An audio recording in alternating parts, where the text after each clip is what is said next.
Hi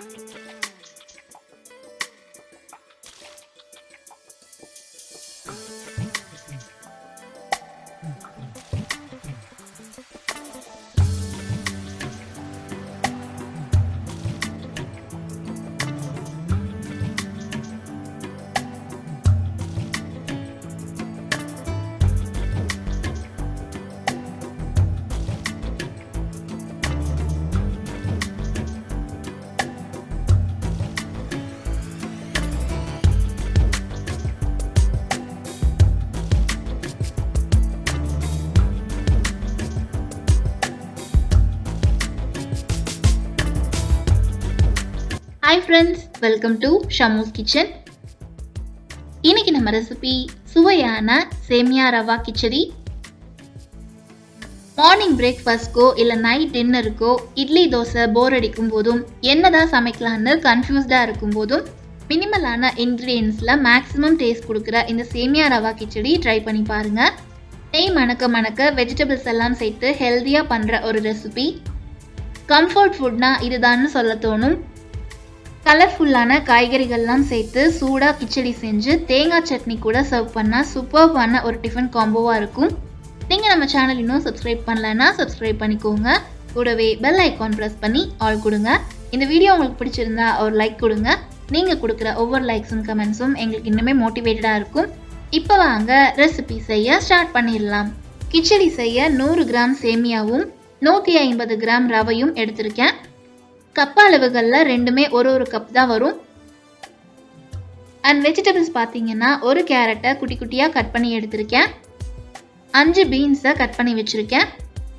1/2 cup பச்சை பட்டாணி, 4 பச்சை மிளகாய், கட் பண்ண ஒரு பெரிய தக்காளி, 2 கொத்து கருவேப்பிலை அண்ட் 1/2 கப் கொத்தமல்லி இலைகள், கட் பண்ண ஒரு பெரிய வெங்காயம், பொடியாக சாப் பண்ண ஒரு சின்ன பீஸ் இஞ்சி. ஃபர்ஸ்ட் ரவை சேமியா ரெண்டையுமே வறுத்து எடுத்துக்கலாம். ஸ்டவ்வில் கடாய் வச்சு 2 ஸ்பூன் தேங்காய் எண்ணெய் சேர்த்து எண்ணெய் சூடானதும் ரவையை வறுத்துக்கலாம். ஆல்ரெடி ரோஸ்டட் தான், இருந்தாலும் கொஞ்ச நேரம் வறுத்துட்டு யூஸ் பண்ணிக்கலாம். மீடியம் ஃப்ளேமில் வச்சு கருக விடாமல் வறுத்துக்கோங்க. ரவை வறுக்கிறதுக்கு நீங்கள் தேங்காய் எண்ணெய் இல்லாமல் ஆயில் கூட யூஸ் பண்ணிக்கலாம். நிறம் மாறாமல் வறுத்து எடுத்துக்கோங்க.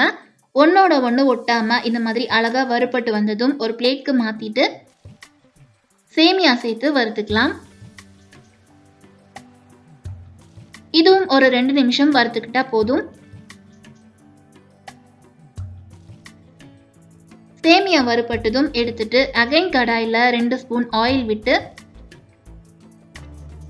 1 டீஸ்பூன் நெய்யும் சேர்த்துக்கலாம். நெய் மெல்ட் ஆனதும் கொஞ்சமாக கடுகு போட்டுக்கலாம். கடுகு வெடிக்கும் போது 1/2 டீஸ்பூன் உளுந்து, 1 டீஸ்பூன் கடலை பருப்பு சேர்த்து தாளிச்சுக்கலாம். அண்ட் கூடவே 10 முந்திரியும் ஆட் பண்ணிக்கலாம். கிச்சடி சாப்பிடும்போது பருப்புகள்லாம் அங்கங்க கிரன்ச்சியா இருக்கும்.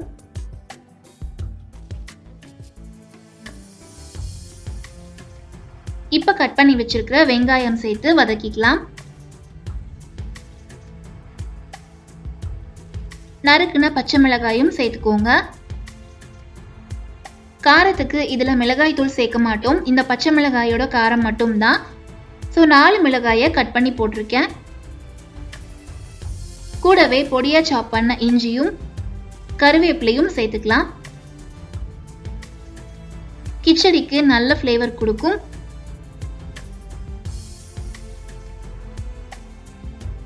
உப்பு சேர்த்து கலந்து விட்டுக்கோங்க.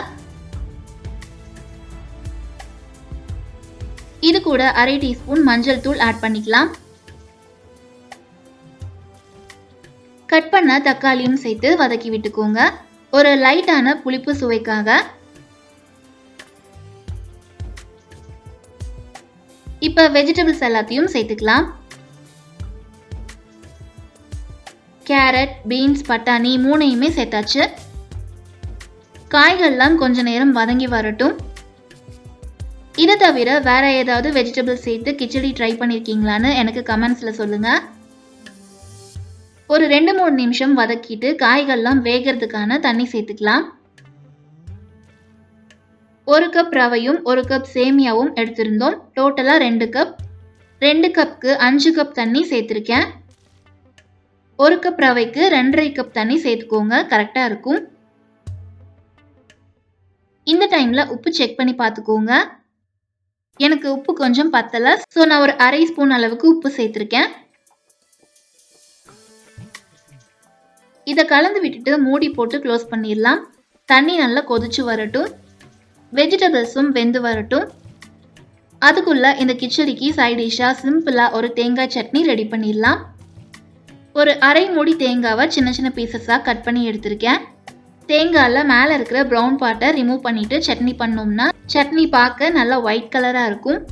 காரத்துக்காக ஒரு பச்சை மிளகாய், ஒரு மிக்ஸி ஜாரில் தேங்காய், பச்சை மிளகாய் சேர்த்து 1 டேபிள் ஸ்பூன் பொட்டுக்கடலை சேர்த்து கொஞ்சமாக தண்ணி விட்டு அரைச்சிக்கலாம். தேவையான அளவுக்கு உப்பு சேர்த்து கலந்துட்டு கடுகு கருவேப்பிலை சேர்த்து தாளிப்பு கொடுத்துக்கலாம். இப்போ சட்னி ரெடி ஆயிருச்சு. இப்போ பார்த்தோம்னா வெஜிடபிள்ஸ் எல்லாம் வெந்து தண்ணி நல்லா தளன்னு கொதிச்சிட்டு இருக்கு. இப்போ வறுத்த சேமியாவும் ரவையும் சேர்த்துக்கலாம்.